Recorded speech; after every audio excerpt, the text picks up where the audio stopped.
Welcome back, hunters. I'm the SurvivalVis, and we return to Monster Hunter 3 Ultimate, where we are going to, again, continue the series, not quite as the main staple of our Tuesdays and Thursdays, though, because of how much I love Monster Hunter, it might actually just be staying up on those days as, like, a side series anyway. What I'm going to do today is actually tackle our first hunt into the high-rank stuff for the offline village. And I just want to, just in case, I don't think I'll need, but it doesn't hurt. Oh, actually, one other thing gotta grab now that I think about it. Yeah, we want those. Okay, that should be loaded up there. So yeah, we're going to do that, and to start, it means we're going to be hunting a high-rank monster as kind of like a little urgent to unlock everything there. So, what I've done is basically using the full Diablo set.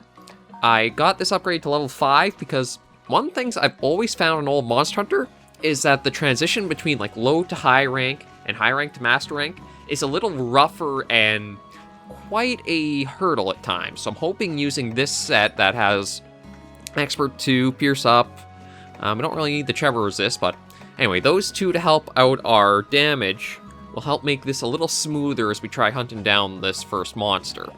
And it is I'd probably say well, it is a unique monster. I think it's only ever been in a couple of games, and they've both been 3rd-gen games. So the monster we have to hunt is a Purple Ludroth.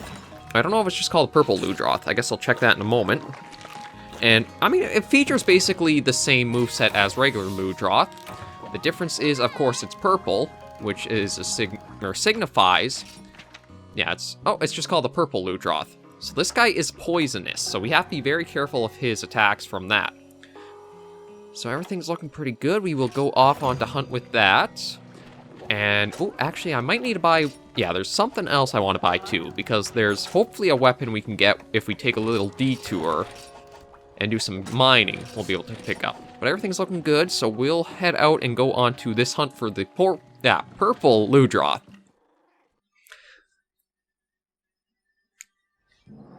Oh, and that's right, our first hunt in the Misty Peaks.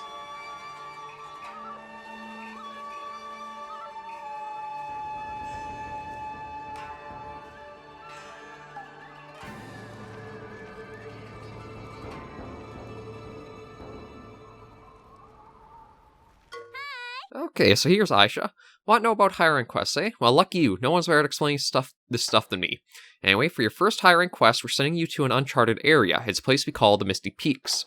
It has rivers, mountains, and between those mountains, valleys. Oh, it has new monsters, too. It's a hunter's heaven. I don't know what's going on with my eye there. Just something in it. You're sure to run into new species, but don't worry, they're more afraid of you than you are of them. Or, not. But hey, overcoming adversity's all in day's work for a hunter, right? So get out there and do your thing. Yeah, so there aren't going to be no supplies, so you don't have that to really work off of. So I also have to be careful of that. I also have to remember I am coming from... I've been playing some Monster Hunter GU because, I mean, 3 Ultimate got me into wanting to play more of just the series in general. And one of the things I have to remember coming out of that is I'm not quite as dynamic or mobile as I was. So I have to really pay attention to how Monster Hunter back in these days was almost like a turn-based game of recognizing when it's your turn to attack and when it's your turn to get out of the way of the monster's attack. So we'll see how I do on this first hunt. And I also do want to apologize for last episode with the Sedeus not spent a little longer in the village than I would have liked, and that we unfortunately did not get to see the end cutscene play out. It's because I'm playing this through an emulator. I don't exactly have the means to be able to get a capture card or even the Wii U and everything needed to do gameplay right from that. God, that's still kind of itchy. So unfortunately, I can't show off that final cutscene that was supposed to play and the credits, which is a little disheartening because I wanted to definitely let the credits roll after that hunt because it really is a significant part of Monster Hunter history, in my opinion. It just has so much weight to it, and it's so well done. But we're going to just, again, go on this hunt, try to get some extra materials. I'm going to try gathering a bit of wood here. Oh, no. Okay, maybe that was only in Portable Third. It's actually something that I kind of would like to see Monster Hunter bring forward and keep to the series is, like, for Monster Hunter Portable 3rd, there were actually, like, the felled logs we were at, and even Monster Hunter GU, you could harvest wood. Like, I think it was called Yakumo Hardwood, and that would just be something that you could use to help improve your most basic weapons, because the Yakumo weapons were a very nice and kind of cultural change. Well, very culturally inspired, because, like, the light bowgun, the heavy bowgun, and the bow were all these more wooden... Oh, well, there's who we're after, but were all these wood-made and wood-crafted weapons. They just felt a little more traditional and grounded, and it was just a very nice flavor to them. I don't actually know if we'll get them in 3 Ultimate. I don't think so. Yeah, I guess we can start fighting you. Ow. And I probably will not be using the crouching fire as much in high rank.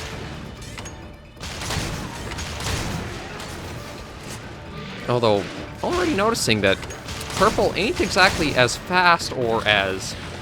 Yeah, there's the Purple Spit that we gotta watch. He's not quite as violent as the regular Royal is, or at least not yet he's not. And he does kind of almost have that sickly, pale appearance that he's not feeling very well. It's probably a side effect from whatever... Oh, shoot. Whatever kind of his... Actually, I'm not even sure. I'll have to look up and see if they mention what causes the poisoning to... Whether it's something like it's just the polluted water he's around, or if it's something like a true species.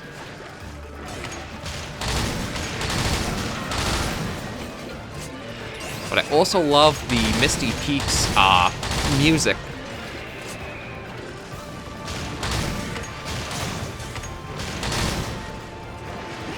So he's enraged. Oh, shoot.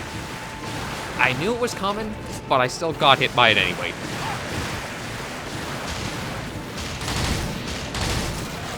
Oh, we broke something. Oh, we broke the crest of him. Okay, that's a nice break already. And thankfully, the poison really doesn't last that long if you just, like, kind of be dumb like I was and get hit by the... like, proxy hit, almost. I walked into it after the main attack went off. Oop. Out of the way of that.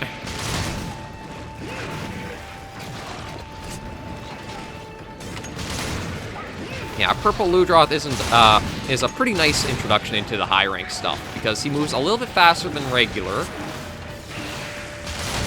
And that's something that all the high rank monsters will do is they'll start chaining their attacks together a lot faster than just lower rank.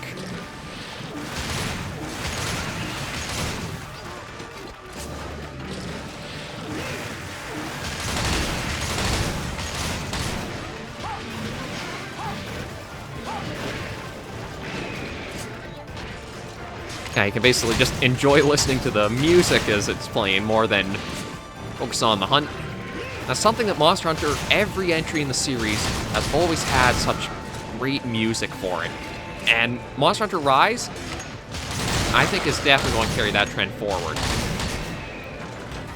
Now, one thing, I was debating on whether I would do a video discussing Rise and, like, the weapon previews for the... Oh, that's actually a nice find already. The weapon previews for the light bowgun and the heavy bowgun.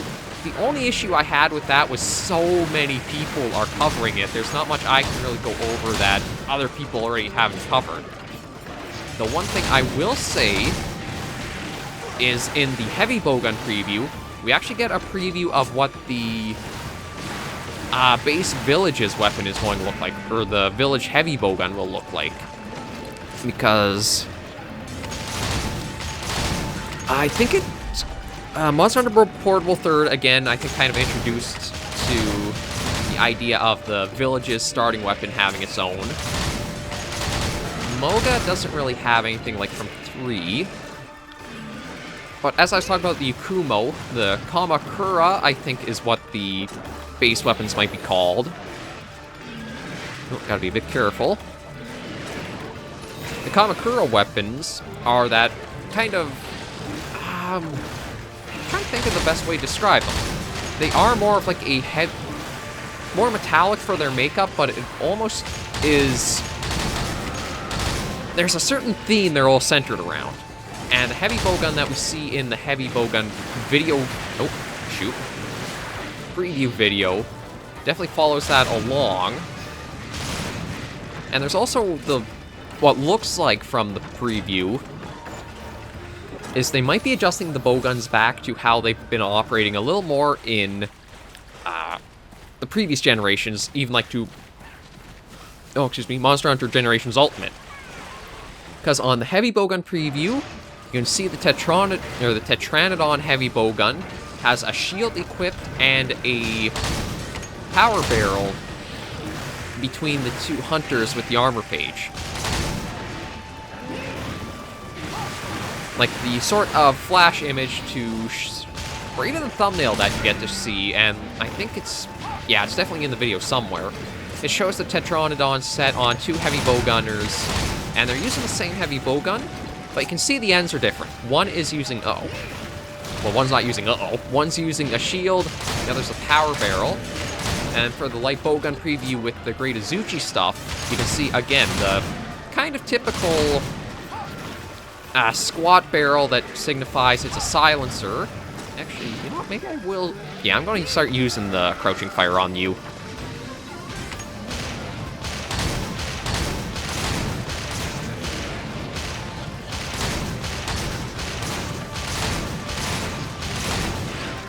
Ow. Probably shouldn't have tried using the crouching fire on it.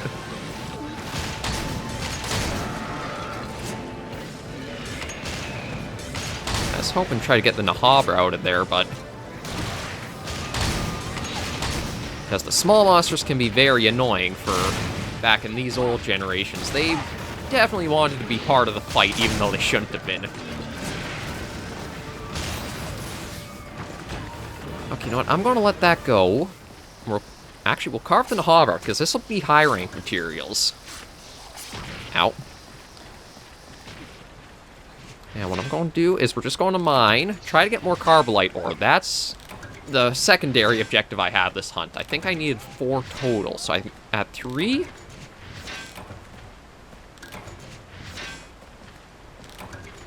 Let me check. Yeah, I'm at 3, so I'd like to try to sneak out 1 more from somewhere. I'm just trying to remember where, like, all the mining spots are for the Misty Peaks. At one time, I had Moga completely memorized of where certain things would be to find because of just how much I love Monster Hunter 3. And I think I even printed off, like, resource maps of some of the Monster Hunter, or the 3rd gen maps, to find stuff easier.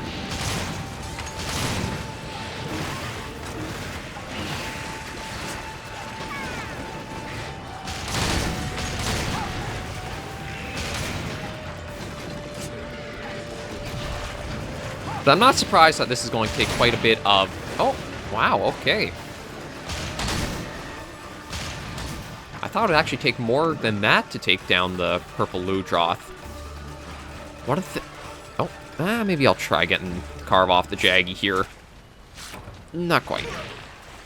Okay, I'm not going to go after him quite yet. Again, I'm going to try for the Carbolite first.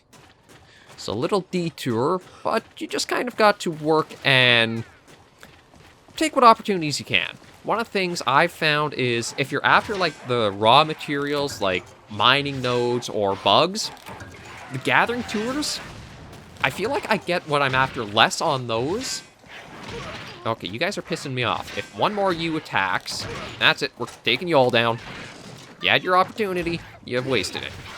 Now you die.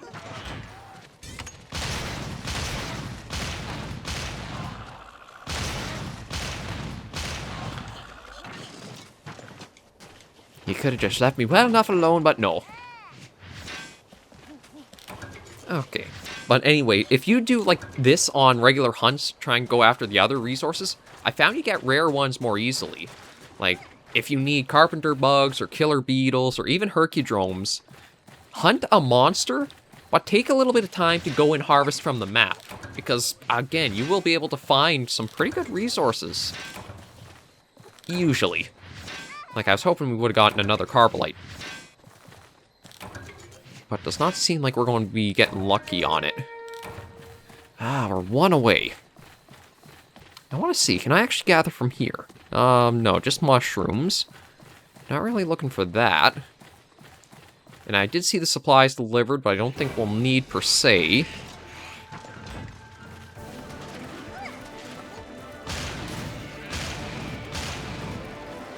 Yeah, I forgot about the deviation on this sucker. If they're a little too far out, you've got to aim pretty wide to use it. Oh, that's right, this is just normal, too. I thought this was a pure still.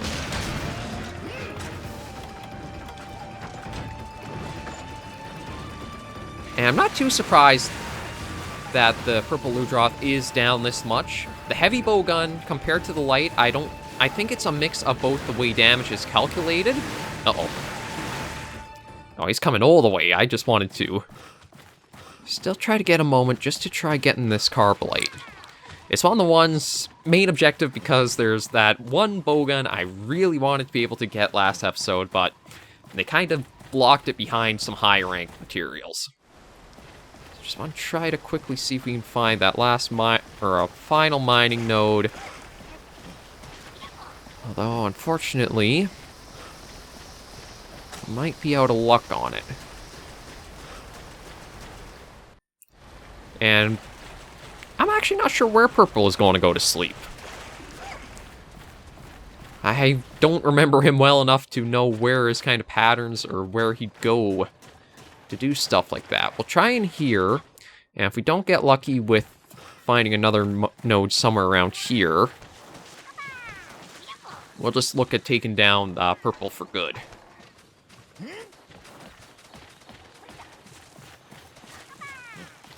Yeah, we've mined from that little spot there. I don't think there's anything over here. Doesn't look like it. And then this will just take us across to where we were last. We'll take one more look up through the cave, because I don't know the exact respawn times. I feel like it's maybe every 5 to 10 minutes you might see a new node. And I think 3rd gen was where they had like regenerating resource nodes on a map after so much time passes. Because I think that was, well, I mean, that's very evident in Moga Woods. If you go out there for a while, do some hunts, come back to a spot, you'll find the mining nodes have been replenished. Yeah, shoot, I don't think our little companions got anything, but maybe we got lucky. We'll see once we take down Purple for good. I think he's still going to be up here. Oh, no, he's moved along. So the question is where? I'm going to try here. I don't know if he would go to the others. There he is. I thought he might come here. This is usually the nest spot for a lot of monsters. Although that deviation is definitely taking the shots pretty far off.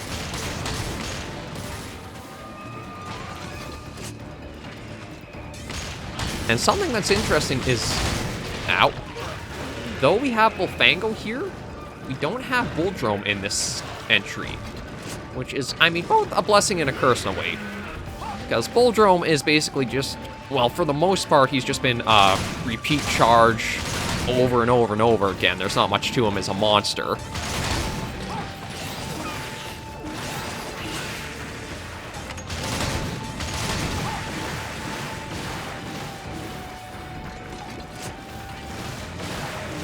Ow. Yeah, I had a feeling that I was going to line up to get us like that.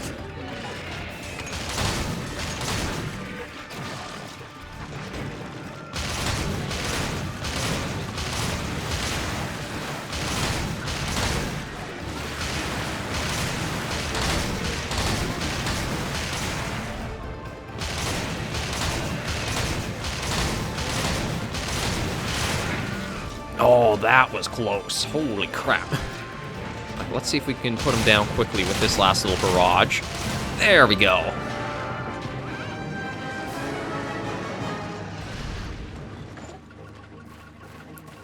So there is a Purple Ludroth hunted down.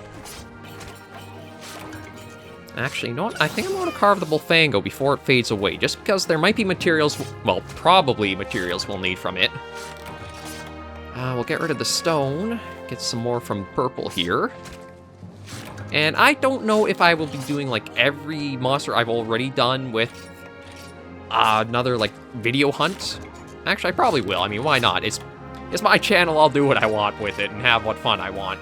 If I can't do that, then why am I doing this, right?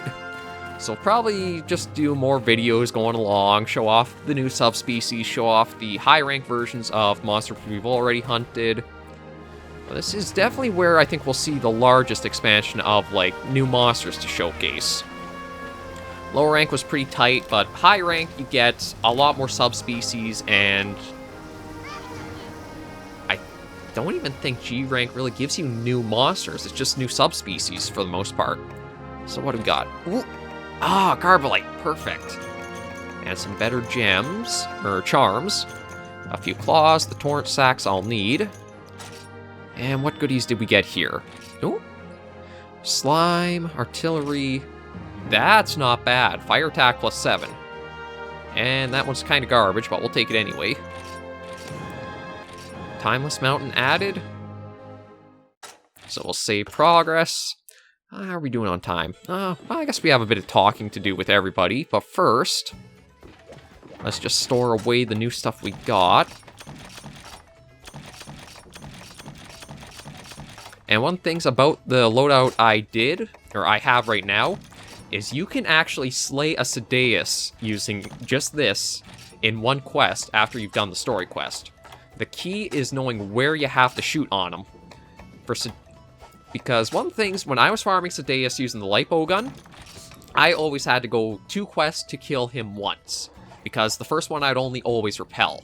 What the key is, as much as you think it's to shoot like the neck and the head or even the tail, it's actually the belly. You want to shoot between the flippers, just along that belly. And with pierce shots, you can really rack up damage quick. I think because the heavy bowgun is, again, higher damage numbers than you'll see on light bowguns, that really helps you. Okay, Cha-Cha, what do you have to ramble at us with right now? Oga, new mask brain thought explode Cha-Cha skull like blunt trauma laka. Why sage mask with bushy graybeard? It make bad vibe a laka go bye-bye, put shock spring back hunter step. Leave plans with chief village, just check with him. Oh, and you got a little bit. Nothing too much. How about Kayamba? Are you going to prove the better one? Sort of, although what's odd is there was supposed to be something there. I wonder if he actually found a charm for us. That might explain why there's that weird gap. Oh, and what do you got to say, Wiberian Artisan? Hey kid, sure glad you dropped by. Heard you was fixing to go down dirty with some monster subspecies. I like that. Takes a strong bladder. I'll tell you what, if you bring me some elite parts, I can make the armor champions. Lots of it. Oh, and since you taught that Sadeus what's for us, I want you to have a little gift, an advanced armor sphere. Like an armor sphere, but advanced. Only so much upgrading you can do with them regular armor spheres. But with this, the sky's the limit. They're tough to find, but gather up enough of these babies and you can whip yourself up some serious protection. Here you go. Now, what I wanted the Carbolite for was this beauty right here. Oh, there it is, the Moby Deus. God, I'm so glad. I still wish Sadeus had gotten a light bowgun, but I will certainly, without hesitation, take this. So let's make it up, and then outfit it nicely. So to upgrade it, yeah, we're definitely not getting any of those parts soon. Oh, no, there we go. So you can attach a shield, which basically gives it a little beard, or what I'm going to do, power barrel to give it the horns and front that it should have. Like, look at that. That's I'm wielding a mini whale for a weapon. So that's pretty nice there. I also want to see, there are a couple things that... Yeah, the Carbolite Cannon. That's pretty much a very old classic style of how heavy bowguns used to look. And the Wishing Star, which, surprisingly enough, has that rarity but needs Carbolite. So there's a few things we can work at there. One of the little gag or more gag weapons I've never actually used, so I don't know how it looks to have. But that's familiar for me. That was actually your medium bowgun that Monster Hunter 3 introduced. As for armors, Yeah, we're going to have quite a bit to show off here. Oh, actually, I should have showed off the Sedeus armor. Maybe we'll do that quickly. So, the Yakumo stuff should be pretty familiar because of how, well, it was Iceborne. That was, I think, one of the pre-order things you could get. So there's that. The chainmail, hunters, which again familiar, and Mossgarl, which I think is actually just what the harvest set now. But let me... Oh, no, that's what I want. Okay, so recovery speed, fast charge, nothing really there. Nothing much there. That might not be bad. That's quite a bit there. What do I need for that? Oh yeah, nothing too much. Okay, so not really any armors to go after right now. Although I want to try to... I should have... There's the Ludroth. Yeah, so it's basically just a recolor of what the low rank was. So let me quickly find... Yeah, you can exactly see. It's just a recolor. And most of the high rank stuff is the same looks of the low rank. It's just the skills are going to be a bit different. So what do you give? Stamina, status, hunger. Not really going to make it if I'm honest. But I'll quickly put on the Sedeus armor set and let you guys take a good look at that with the heavy bowgun that matches.